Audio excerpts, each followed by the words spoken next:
It's time for Measure Twice. Welcome to Measure Twice. I'm Rob Perugini, along with Joel Graber from Graber Custom Remodeling. I almost didn't say remodeling right. And Chris Kramer from C. Kramer Interiors. This is the show that helps you envision your home's potential. And we're brought to you, and well, you're listening to us on Michiana's News Talk 95.3 MNC. And we're brought to you in part by Leatherman Supply. Everything windows, doors, cabinets, and countertops, with the showroom now open in Granger, right next to C. Kramer Interiors. And Hoosier Hardwood Floors, Michiana's trusted and valued experts on hardwood floors. You can visit them at HoosierHardwoodFloors.com. Very wintry out there today. Yes, it is. But it is winter-ish. It is. So it lines up, I think, is what Chris is saying. Yeah, there. pretty much. It makes sense. It makes sense.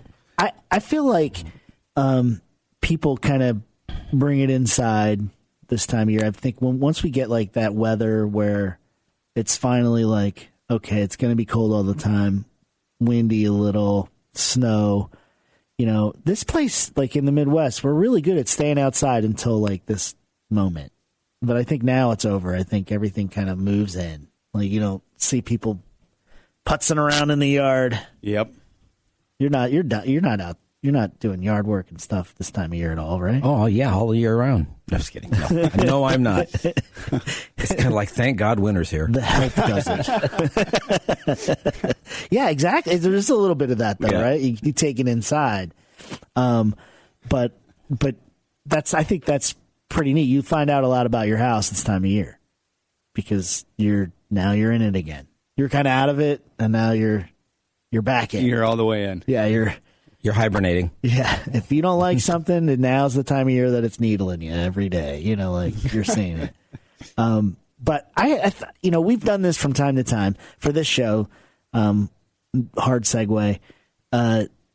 There's a lot of terms, and I think I expose the terms a lot here because I don't know, like you guys know. You guys say things sometimes, and I have to, for the audience's sake, I ask you to define them. But there's a lot of terms that we throw around in here, and I feel like it might be good to talk through some terms that you might use on a daily basis or common terms.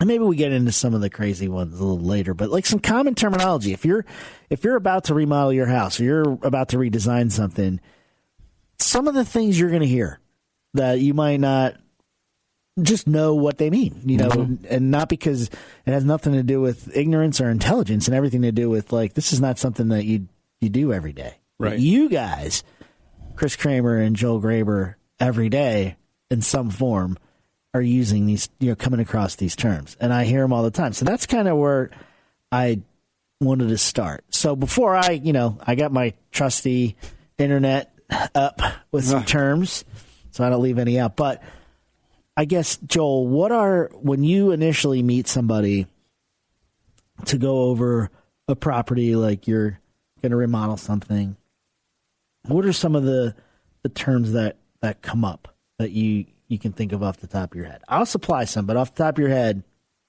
is there anything that sometimes you find yourself saying and you get what does that mean? What do you mean? Yeah, you get that look on their face like, what are you talking about? Yeah. Like, what do you mean by that? Yeah, like cocked head a little bit like, I'm scared to not know this. Yeah. I'm trying to think. It's hard because you're not in the moment. I get it. Well, that and also like maybe I should be more cognizant of it. It's easy to assume that everybody just understands what you're saying. I mean, because you say it all the time. My favorite word that you guys use all the time that not everybody knows what it means, or they might know the definition but not know how you're using it, is substrate. It's my favorite. Substrate. You guys brought it up last week, 3 weeks ago. I almost stopped you and be like, you're going to have to define substrate again. Substrate. I hear that from you guys all the time. Well, I don't even know that you say it a lot, but you do. It depends on the context. Oh. What you're using. Well, what's the definition of substrate? Oh, your substrate is the part of the structure that's underneath whatever your finish is. It's basically the stuff that other stuff is connected to. Yeah. Or built on. But not a foundation. Nope. So substrate is like Give us an example of a substrate.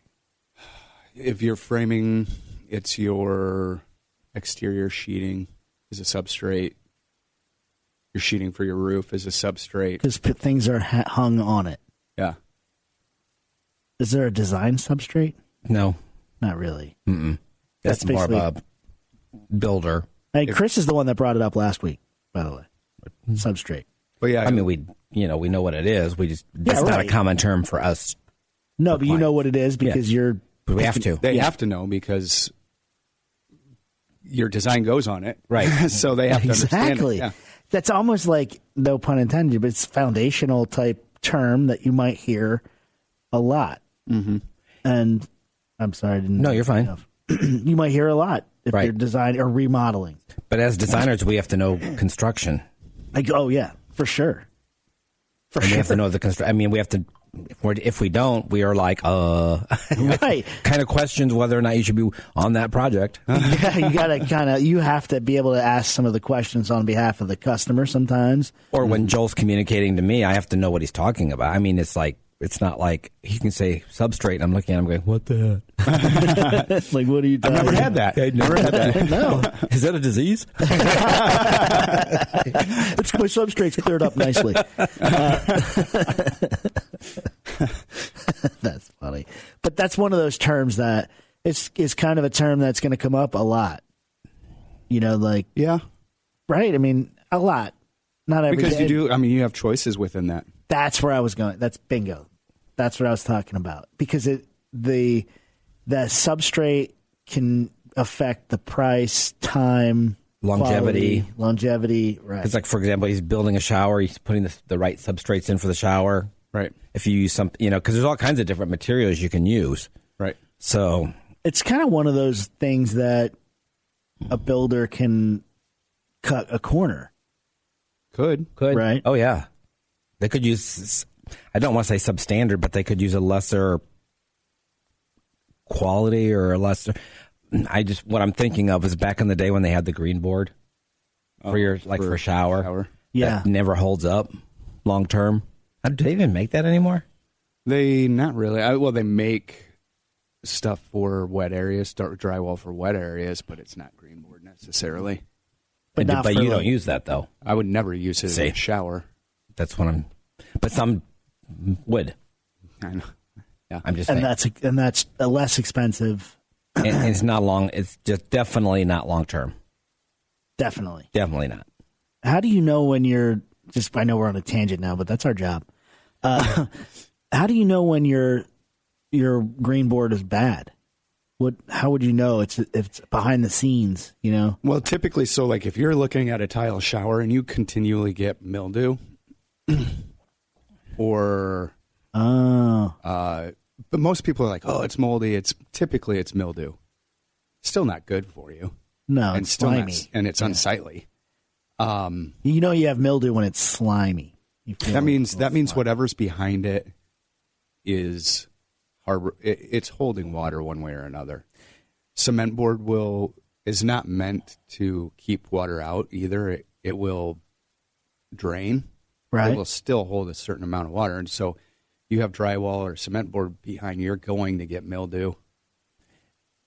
And you may not even know that that's how it's constructed. If you've already purchased a home that, right. then you may not even know. You have no idea what's behind that underneath that tile. What's Bob doing? He's taking borings of all the substrates of what's back there, sending them to the lab. I'm gonna fix this now. My Clorox bleach spray just doesn't go very far. But that's one of the things, right? Like you, it's important to do. I always wondered though. The green board never felt like. Was green board like the original? Was that like? Yeah, that's pretty much. That was cutting edge, I think, at one time. I was going to say because at one point that was probably just super common, and, until there was something replaced like everything else. And then we realized that this isn't working as well. We need to come up with something better. Yeah, when I first did my bathroom so long ago, I remember going and looking for green board, and my father-in-law saying, "We don't use that anymore." And I was like, "What do you mean?" He's like, "We use." I can't remember what we used, but what do you use? It was different. Like a Schluter product. We use Schluter. Schluter. Schluter. There's another term. Yeah. Is Schluter a brand name or is that a? It is a thing? brand name. Mm-hmm. Okay. They have a whole system for tile substrates. Now, a substrate for a tile is what? What the tile goes on. Yeah. Right. So you have with that, you have your backer boards for showers and things like that, and your curbs and things that go on the wall. You have underlays that will go on the floor, typically like a crack isolation membrane. That's what most of them act as, because what it does is it separates the tile from. It's made to separate your tile from the floor, the actual like sheeting, which is your flooring substrate. right.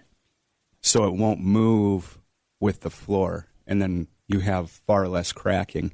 It's also a waterproof membrane, and if you want to do like a floor heat, they make specific of that membrane so that you can install floor heat in it as well, Interesting. which we try to talk people into all the time because it's Yeah. fantastic. It's awesome. It is well, nice. Well, when we come back, we'll probably move on from substrate, but it's your terms. You see what I did there? And that's what we're talking about. This is Measure Twice.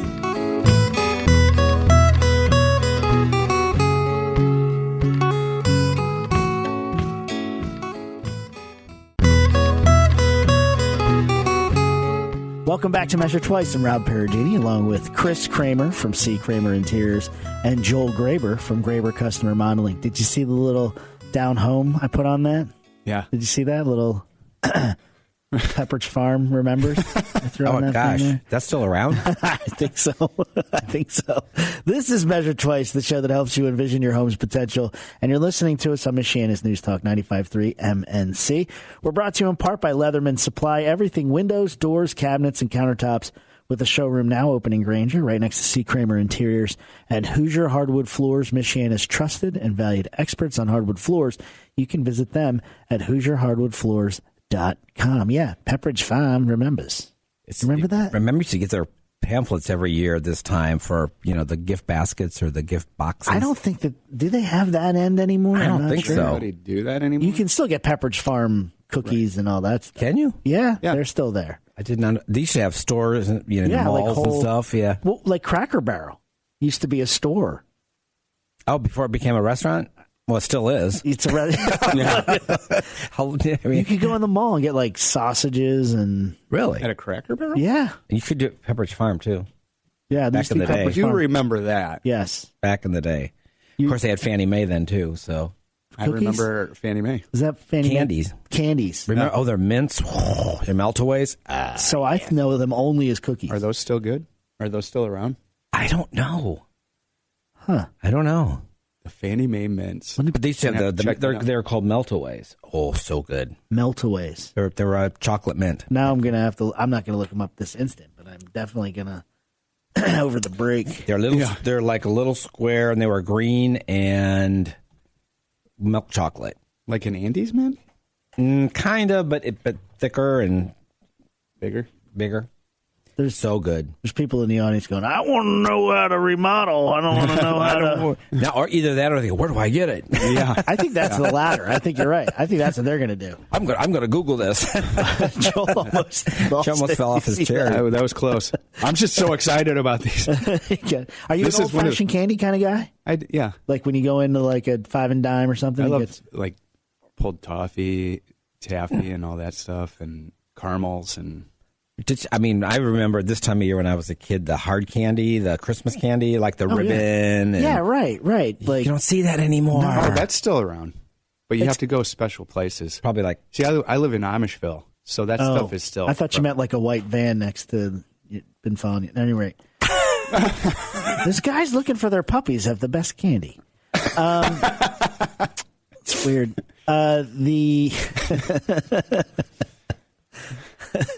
I was an ugly kid, Chris. I never had that. I was never invited to find a puppy.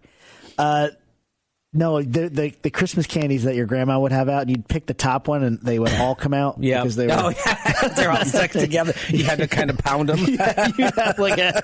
Yep. It looked like glass, like you're Yeah. holding like spun glass in your hand. Well, when I was a kid, we'd go to my grandmother's house, and she would have licorice. So, and it would be open in a drawer. So you eat it. It's like really tough. I mean, because it's like Because it was Korean War era. it was years before I realized that it was stale. Yeah. and it's supposed to be soft. Because Yes, I had the same thing. My grandmom had a gum drawer. Some of it turned to dust, like a vampire in the sun. Like you would just take one bite, and it was like, it's like, man, all my life I thought it's supposed to be hard and chewy. I had no idea it was supposed to be. and I'm wondering, at the rate we ate the candy, how could there possibly be stale candy? Where was the I surplus know. candy That is coming Because from? we would go every week, and it's Yes. like, how can it dry out that fast? How many tons of candy did my grandma buy in 1948? That's funny. Like, what's the GVW of this drawer? Like, is it endless? Like, not kidding. She's Bazooka- she's also the one that had sand in her walls, put in her paint. So Oh, that's right. The one that man, you could injure yourself walking by. We're supposed to be talking about something. I know finishes. Yeah. That's what kept us out of the candy. The sandpaper walls. I'm just kidding. That she'd be like, everybody stand along the wall. Scoot this way. Now scooch.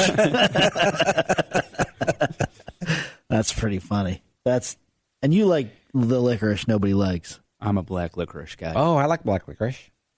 My dad loved black licorice. Chris and I, we're kindred spirits. I like black licorice. Birthdays are one day apart. Wow. That's right. I get heartburn just thinking about black licorice. Really? I I like It's black not jelly beans. Yeah. And It's not Jägermeister. candy. It's Jägermeister is what it is. Gosh, what a rude awakening the first time you ask your uncle, aunt, grandma for some licorice and they give you black licorice and you look at them like, Why would you do this to me? the depression's over. we can use sugar and not what is anise this? or whatever the spice is. Yeah. It's like, anise, star of anise or something like Yep. that. Like it's like, ugh, I think it's good. tastes I do like too. food or ugh. Ugh. It's like straight benzene. Any rate. Okay, getting back Another to term. terms. Sorry, John Zimney, for not talking about what we're supposed to talk about in here. But we're talking about design terms, construction terms that you're going to run into. You want to do a remodeling job, you're meeting with a designer, you're meeting with a construction or contractor. You're going to hear some terms. We talked about substrate, which is what things are basically hung on or attached to. And it's important to not really cut corners there, even though you don't see it. But Chris, you said on the break, you've got one. He's like, I got your terminology right here. Is it in your list? I want to know if it's on your list. Well, I don't know. You'd have to tell me what it is first. You have to read my mind. No, I'm just kidding. Finishes. Bauhaus. Bauhaus? Yeah. That's a Bauhaus, the Bauhaus School of Design. It is. It is. This guy's good. It's alphabetical order on here. Yeah, so that Bauhaus it was a school in Germany. but that's not something you're going to run into. Like, You'd be surprised. It's a furniture term. Bauhaus. It's a design period. oh, really? Yeah, So you might hear that. yeah. Bauhaus. You probably aren't going to hear that in the field, but you're going to read it in a book or very a magazine. Gotcha. If you're looking at a design magazine and they're talking about like a Barcelona chair, that's part of the Bauhaus. So let me paint the picture for you. If your designer, right, when you invite them over, knocks on the door, you open the door, and they barge in and demand that you make them tea with milk, you might hear them say, and then we're going to go, oh, Bauhaus. No, I'm just kidding. You know, like a movie design. You know how they portray designers in the movies? Like, well, There's plenty of them like that. Sometimes it's not too far off. really? There's That's plenty not of them Chris, like though. that. That's not Chris. No, not at all. So I don't know. There's so many terms on here. I just gave you one and you just ignored me. what? He I said finishes. Oh, finishes? Yeah. It's not on his list, so I threw him. Let me get That's that. under He's F. got to get back to it. He's Go got down to the scroll down. Fs. Scroll down. It's alphabetical. It's on here. This is not a very comprehensive list. Is it on there? It's not. Ah, You should know be. why? Because I think I hit the tab that said Bauhaus. Snobby Bauhaus. Snobby. design style names. Oh. Yeah. Sorry. There we are. Now I have. This might be it. He's still ignoring it. Yeah, I'm not. Yes, you I'm are. not. I want to. because he hates finishes. Because that's a term. Oh, this is the right one. Okay. Oh, yeah, because there's 5 terms that showed up that I hear Chris talk about, like. Well, but finishes is something we say every day. Every day. Almost every day. So when you say But it has finishes, a lot of, it's kind of like substrate. Yes. There's a lot of different meanings to that. because finishes to you, I'm pointing because you can see me on the radio. Right. Finishes to Joel are slightly different than finishes to But they Chris. shouldn't be. But they're related. They're related. They shouldn't. When Joel says, "Have you picked out your finishes?" I know what he's talking about. Right. The customer, but we use that term to our clients too. Oh, we need to look at your finishes, and they're like, "What's that?" Yeah. So what do you mean when you say that? Pretty much anything that goes into the design. It's countertops, it's cabinetry, it's the paint, it's the wallpaper, Lighting fixtures, plumbing fixtures. It's a broad term for all your selections, essentially. Mm-hmm. It's the stuff that you can see. Stuff you can see, touch, feel, Yep. and Right. It's everything that puts that space together. Right. And it's called finishes. I read an article last night that said you can look at your if you look at your design like a painting, right? It's very similar because you have the frame and you have the canvas and what the canvas is made of and what it's wrapped around and how the canvas is structured and stable and how it's built, and then you have the paint, the stuff that you can see. That becomes the design, but they're related. It was pretty interesting. Yeah, that and is. The finishes would be like the paint. Like, what are you seeing? You're seeing all the of frame. it. Yeah, That's everything you just described. And I mean, I always look at it like a puzzle. It's like a jigsaw puzzle. You have to put each piece together to form a finished product. right. And then- one step builds to the other. right. It's like that's what the image is. When you step back, you see the image, but the image is deep and detailed. There's Right. things. But when you say finishes, you're picking stuff out. It's all the selections you're making for your project. Gotcha. And that will come up for sure. I mean, what? If it doesn't, 99.9% of the time. Yeah, right. 99.9% of the time, you're talking finishes. We did a really good job of only talking about our subject matter for like 2 minutes. When we come back, we'll dive further into the terminology that you need to hear when you're meeting with a designer or a contractor. This is Measure Twice.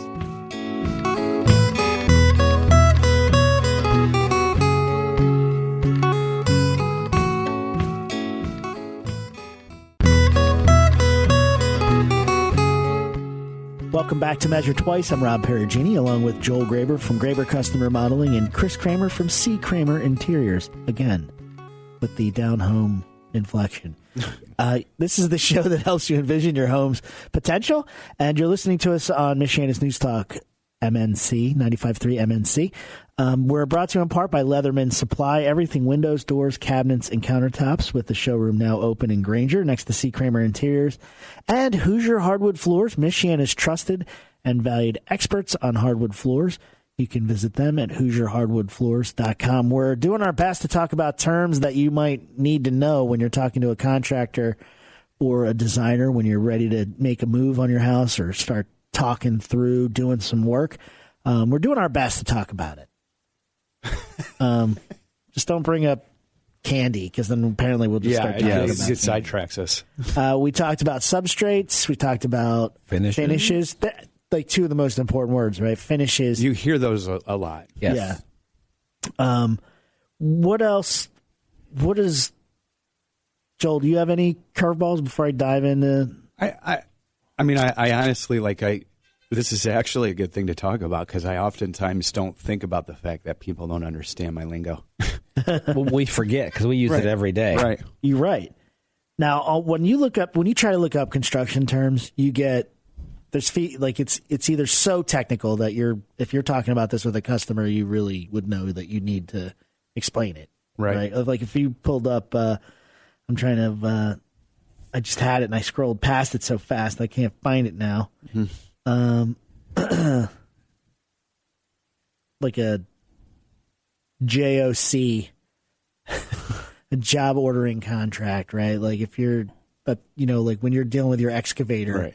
you're not going to talk about your specific contract No, with your excavator that's- with No. the customer. Nobody, You know, like, nope. That's minutia that. Yeah, they don't care, and they really don't. I mean, it's just more to clutter everything up. Right, and they really have no reason to know Yeah, that. right. Right. Right. That's the whole point. You hire a general contractor so Right. you don't have to read the 19 Right. paragraphs Right. that are in Yep. the And you're not dealing with every single contractor individually, right. or every sub individually. Are there in design? You have a little bit less of that because you're supplying a lot of this. I know you're dealing with the contractor. We deal too, with the but- contractor, but yeah. the customer deals with us. Yes, exactly. And we run the interference. You're not going to like bring up the Oh gosh, no. electrical Nope. schematic. Nope. Which schematic is one? All of the they want to words. know is where the lighting's going, what you picked out, if they approved it, and it's going to give them enough light for what they need. Yeah, when you're hiring professionals, you're at the point and click. You're paying for point and click ability. Right. Well, yeah, we're kind of the one-stop shop. So, I mean, that's the benefit. Right. We save time. We save them the time and the Headaches. Now, one of the things that this particular website that I'm looking at, they were cautioning contractors specifically on acronyms, to using acronyms with the customer because they're like, AAJBW, what is that? You know, like I typically don't. you don't because you're a communicator, but a lot of people, a lot of professionals will use their acronyms, and you might lose somebody. I did. A long time ago, I heard somebody say, like, very, very clearly say, I was in a class for a building class, and the guy that was leading it said something specific about not using acronyms because it's a crutch for people to make them feel like they're smarter or put you above who you're talking with. Right. It's hierarchical. Yeah. When it doesn't, you don't need to be that. Speak the English, speak the Right. language, and people follow along. If a contractor's using acronyms with you, it's okay to slow them down and ask them. Well, you should. You should. Because if they're telling you about something, it's something you need to know, Right. specific to the job. Exactly. Right. If they're talking to you, that you need to be up to speed, and you have to be okay with asking.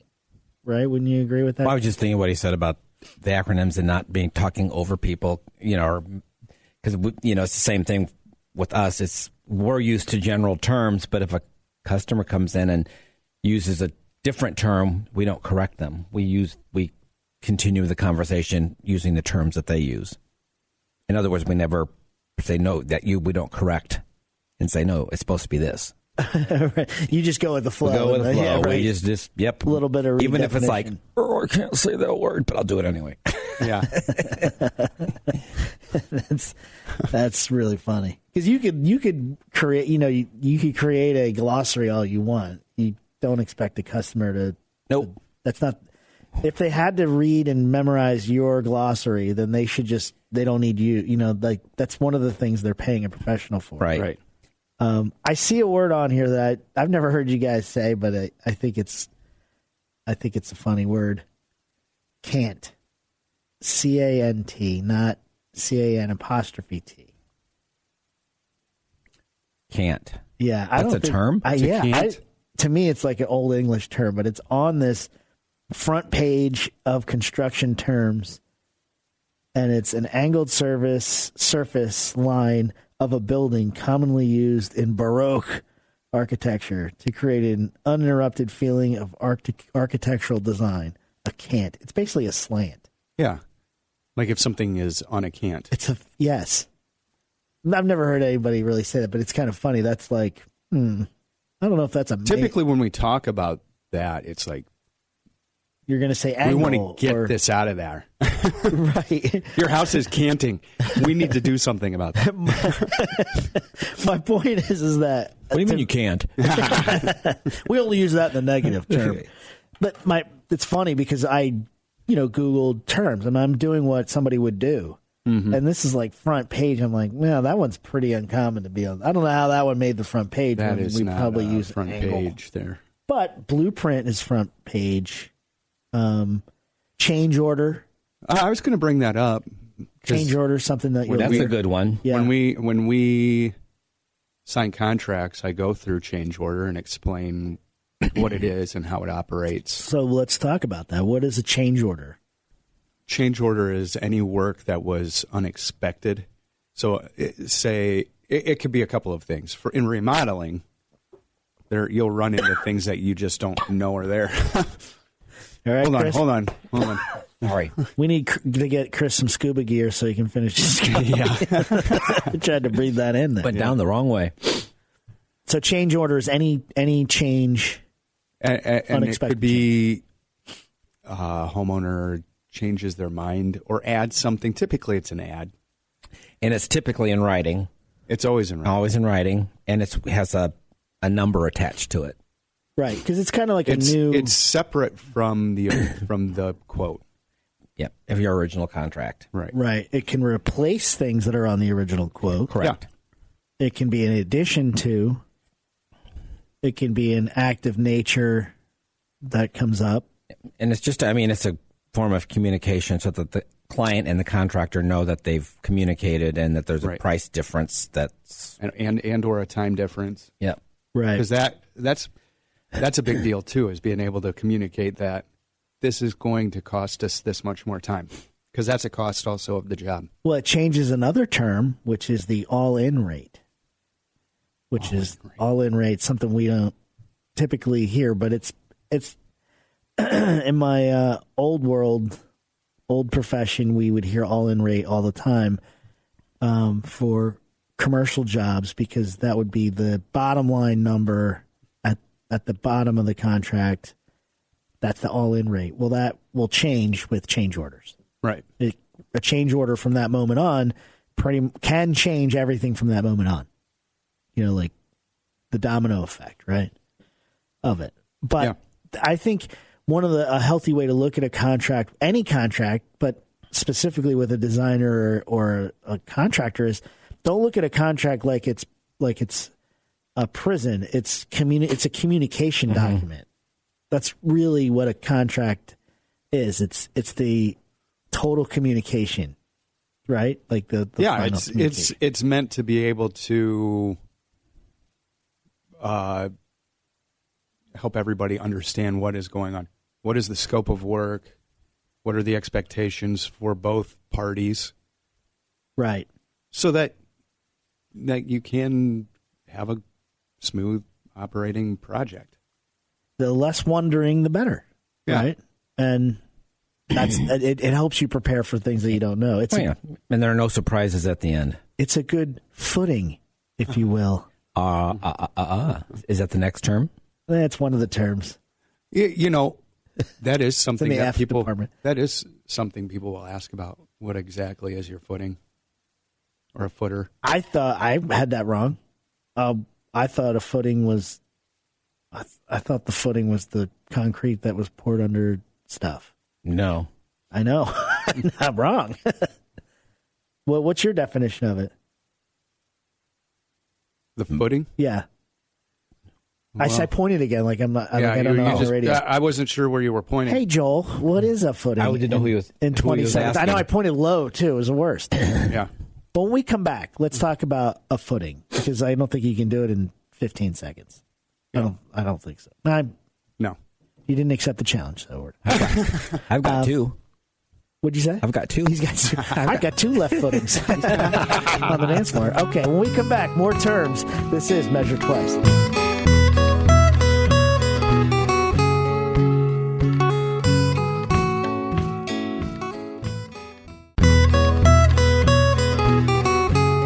Welcome back to Measure Twice. I'm Rob Perugini, along with Chris Kramer from C. Kramer Interiors and Joel Graber from Graber Custom Remodeling. This is the show that helps you envision your home's potential, and you're listening to us on Michiana's News Talk 95.3 MNC. We are brought to you in part by Leatherman Supply, everything windows, doors, cabinets, and countertops, with the showroom now open in Granger, right next to C. Kramer Interiors.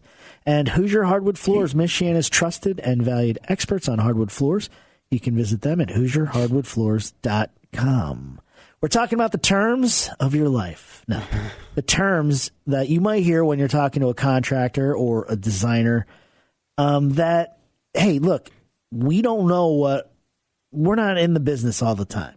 And so sometimes language is used that you may not know exactly what the definition is. And we talk all the time about communication on this show, that's the most important thing, communication. And if you, to set the definitions of terms up, well, that's foundational. You have, that's how you, it's like a footing. It's like a substrate. It's like, no, but knowing what you're talking about with each other is kind of a big deal. And there are terms that you can throw out there that, or you might hear that are like, you might not exactly know. Did you have another one, Chris? Did you No. say? I thought you said. I thought you did. No, You had said about a footing. Yeah, you were talking at about the footing. end of the last. Yeah, the footing. The well, what is a footing? A footing is, well, when I'm dealing with footings, it's typically it's part of part of a foundation. Not really. I mean, it's something that we'll put in that helps to carry weight through the house For the foundation. For the foundation. So your footer is along the perimeter with your foundation. Footings would be somewhere in the middle of the concrete pad or whatever the floor is. That helps you have a post on it. It helps to carry the weight. We have to do it periodically for houses where it's always where we have to carry it from like a third floor or something because they have a sagging floor, and then you have to find a way to put a post in and then bring it all the way down into your basement and put a footing in. It's one of those terms where if you just think about it for a second, you're probably your gut definition in your mind is probably right. Like, because the terms like get a good footing, is out there. And there's a real simple definition. It's like, in simple terms, it's the bottom parts. Because that's really what it is. Yeah. That's the footing. And you don't see them. Right. No. But they're Critical. They're working 24/7. Yeah. Right. I mean, they're not. They don't take time off. If they do, you'll know it. Yeah, you'll know the second they decide not to show up for work that day. That'll happen. We talk about that stuff all the time. Like, there are certain parts of your home that are working 24/7, 7 days a week.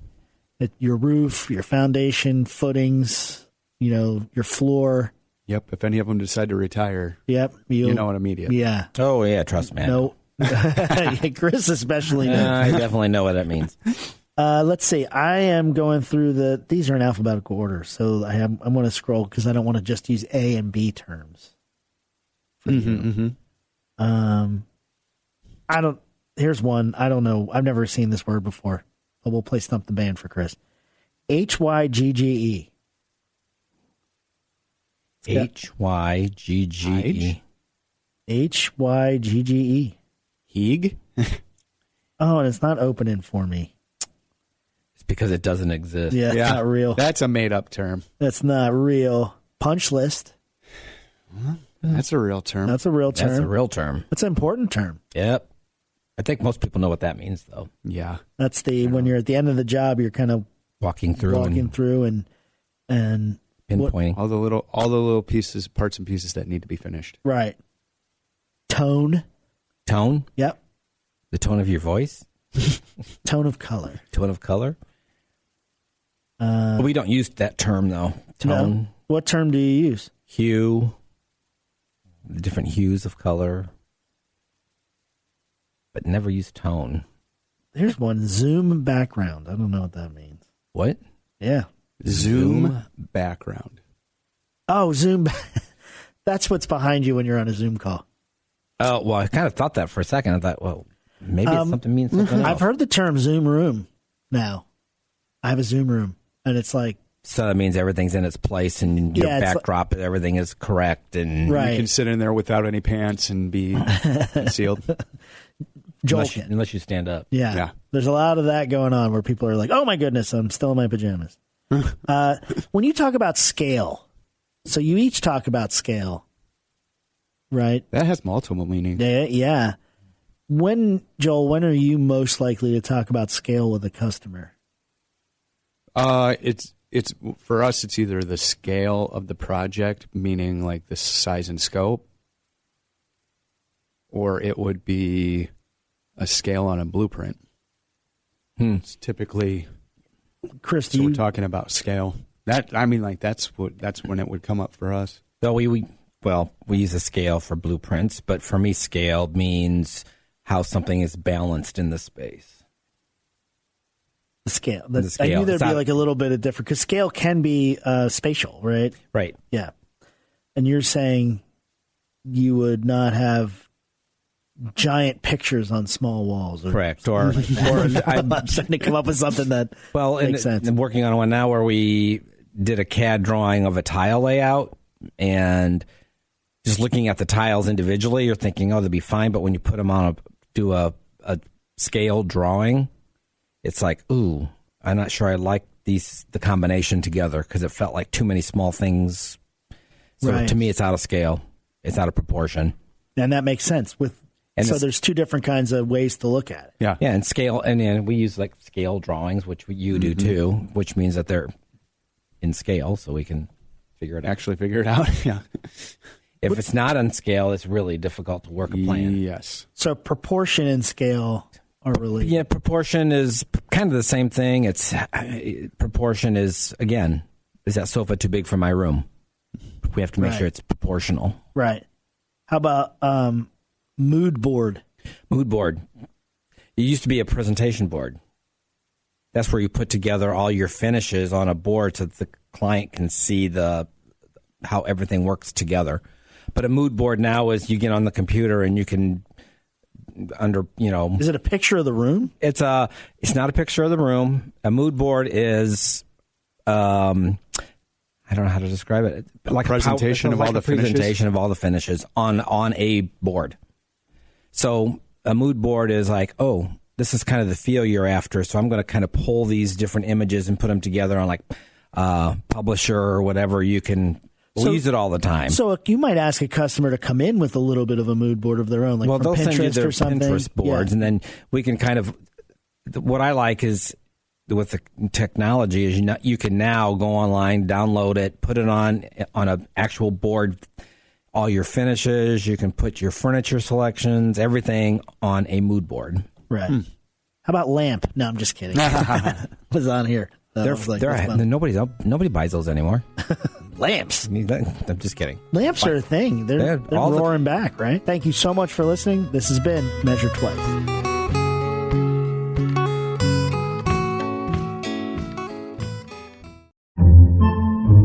Podcasts by Federated Media.